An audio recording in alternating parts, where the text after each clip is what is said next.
Hello everyone and welcome back to Moral Flower. Today I'm gonna take all of the books that I've given 5 stars this year and put them on a tier list. Please keep in mind that I am recording this at the end of November, so it probably won't be completely accurate as to all of the books that I've given 5 stars this year. I have a feeling I will still have books that will be 5 stars this year, but as of now, I'm gonna count this as the roundup of the year. Okay, let's start. Right, so we have 5 categories going from the top one to the bottom, so let's look at them. We have I'm never going to forget this book. Then we have we'll remember it once every month. We'll only remember my favorite details. We'll only remember the vibes or how it made me feel. And then lastly, I'll probably forget everything about this, but will still say I love it. So there we go, and here we have all of the books that I've rated 5 stars this year so far. I think there's 17 in total, and I've read I think 70 books, something around that number. So this is actually pretty good. I must say I'm not counting books that were 4.5 or 4.75. It is truly just pure 5 stars. Okay, let's start. So, and every morning the way home gets longer and longer by Fredrik Backman. This book is a short novella all about like Alzheimer's and what that means to the person who's going through it and the people who are watching the person go through it. This was beautiful, so stunning, and although this is not a I'm never going to forget, this is definitely a book that I will remember once every month. Then we have Radio Silence by Alice Oseman. This is just, you know how much I love this book. I never gonna forget this book. It is my top tier Alice Oseman book. I just love it so much. It deals with so many important topics of adolescence and growing up and coming of age topics, and I just adore it so much. Same thing for The Heart's Invisible Furies by John Boyne. This book, I was reading this non-stop for like 9 days, and I just adore this. I think about this all the time.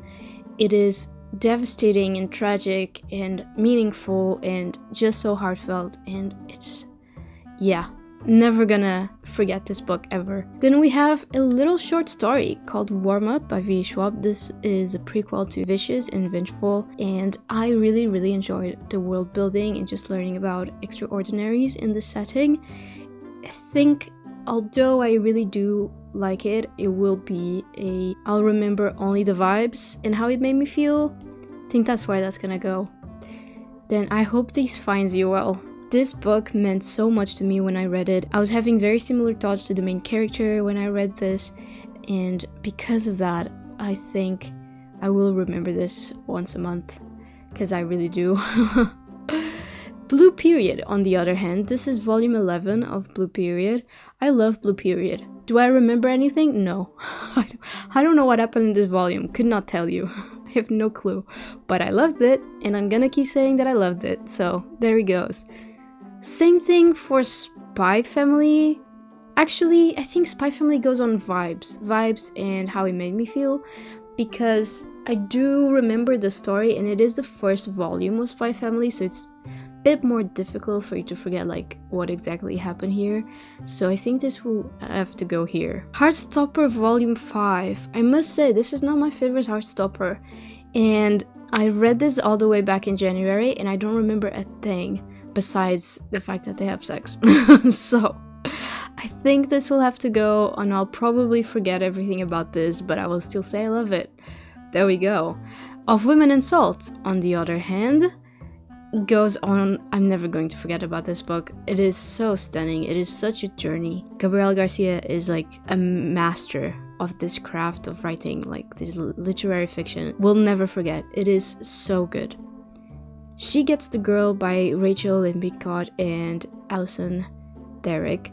This book was so cute. Honestly, such a cute little story.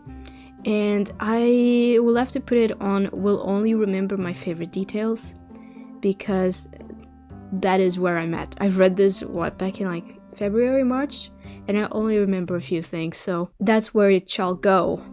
Same thing with By Any Other Name by Aaron Cotter.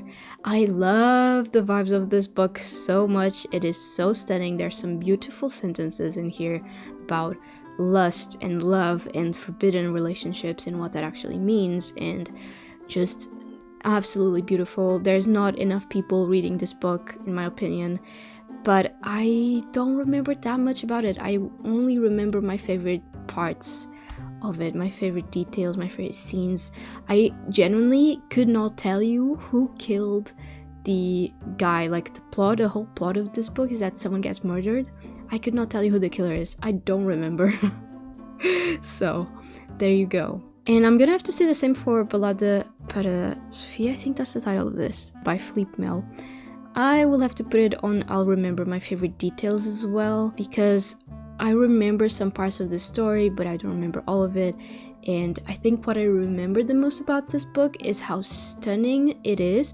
This is a graphic novel, and the art is exceptional. It is so beautiful. Some of the most beautiful art I've ever seen. So you'll have to go there. I was born for this. We'll also go in that category, actually. I really liked how fandom was explored in this book, and just how reminiscent of my childhood, well, my teenagehood and young adulthood, I guess, my new adult phase this was. And because of that, I will always remember a few of my favorite scenes, but I don't think this is something I think about that often, and it's definitely not something that I will take with me forever, you know? So that's just where it will go. Ariadne by Jennifer Saint. I'm gonna say I loved all of these, because I did. These are all 5 stars, so that's the whole point. This book is just such a beautiful exploration about womanhood and what it actually means to be a woman, and all of the struggles that we go through. Although I really love it, I think I'll have to put it on Will Only Remember the Vibes, or how it made me feel, because I'm not very good at remembering these type of stories, so that's where it's gonna go. Lessons in Chemistry, on the other hand, I'm never going to forget this book. This story was life-changing, it was spectacular. I will never shut up about it. Truly, it is so stunning. And then there were 2. The Feeling of Falling in Love by Mason Deaver. This was so fun, and it really explored transsexuality and how it feels to live in a family that you don't think supports you that much. And just overall, it's a good vibe. This book is fun. It is fun, but I don't remember anything.